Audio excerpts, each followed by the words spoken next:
What is it that makes a people rich?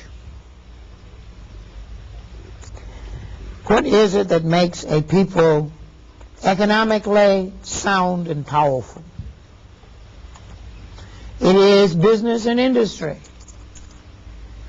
It means that you have to produce something. If you have a particular culture, then you can produce things to supply that culture, that cultural need.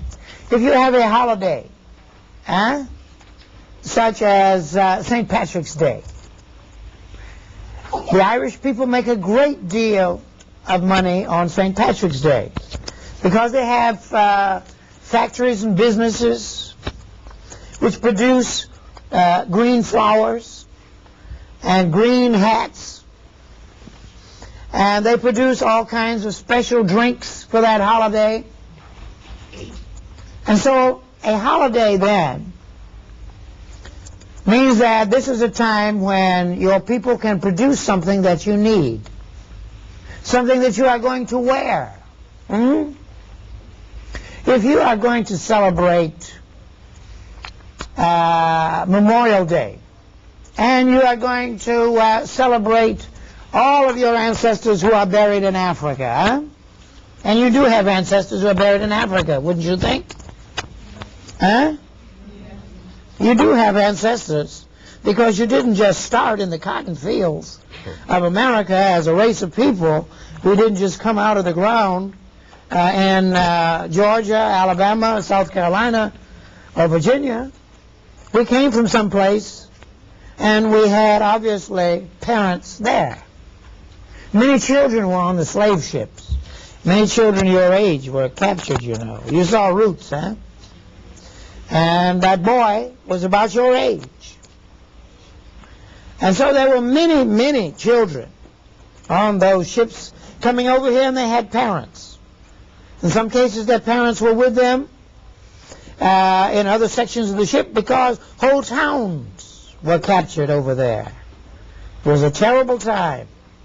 Whole towns were captured. Everybody was rounded up, put in chains, and marched down to the coast, put on ships, and sailed over here. Well, the important thing is there were families over there, and so they had people who had deceased over there.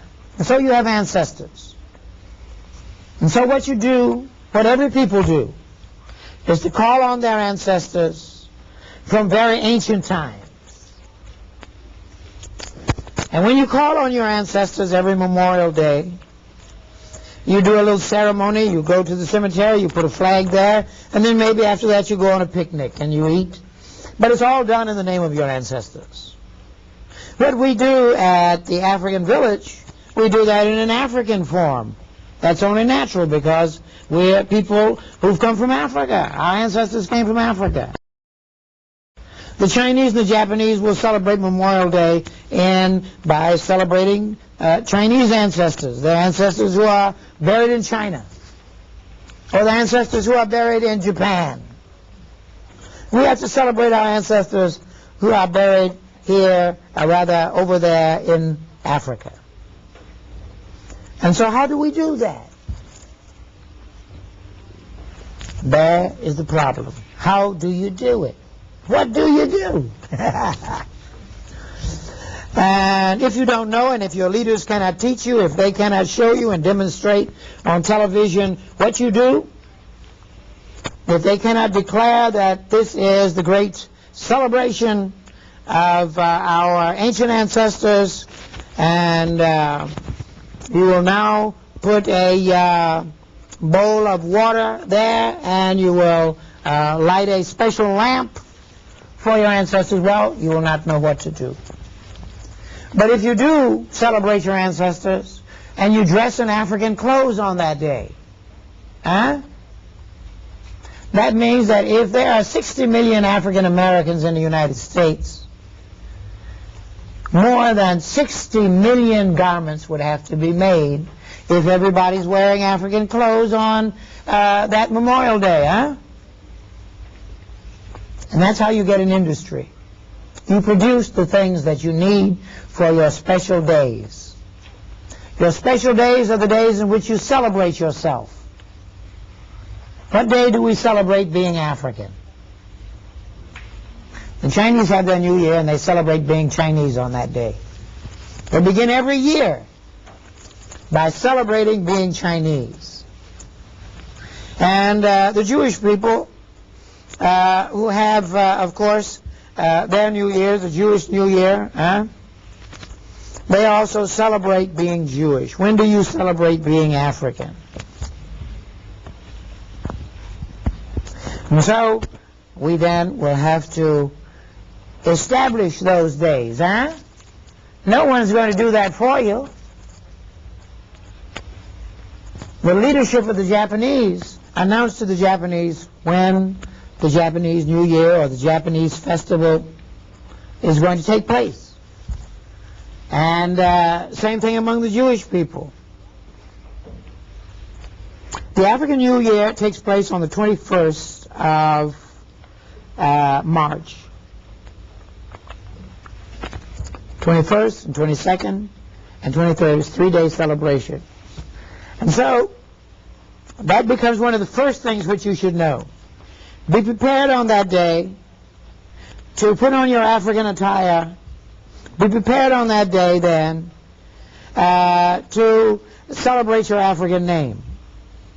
Each of you must have a last name which is an African name.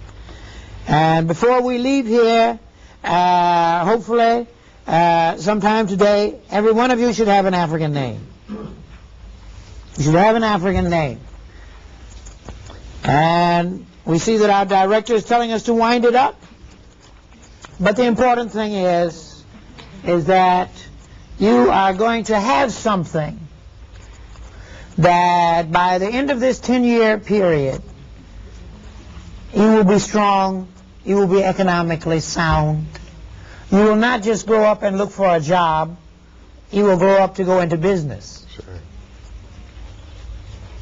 We want you to grow up to go into business, not to look for a job.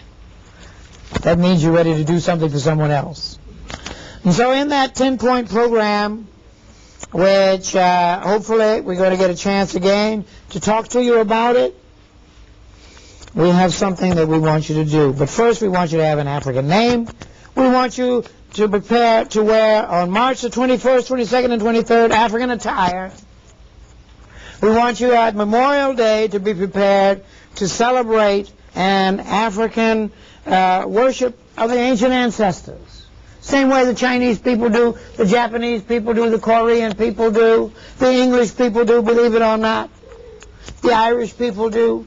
Every people celebrate their ancestors by celebrating their native country that they came from.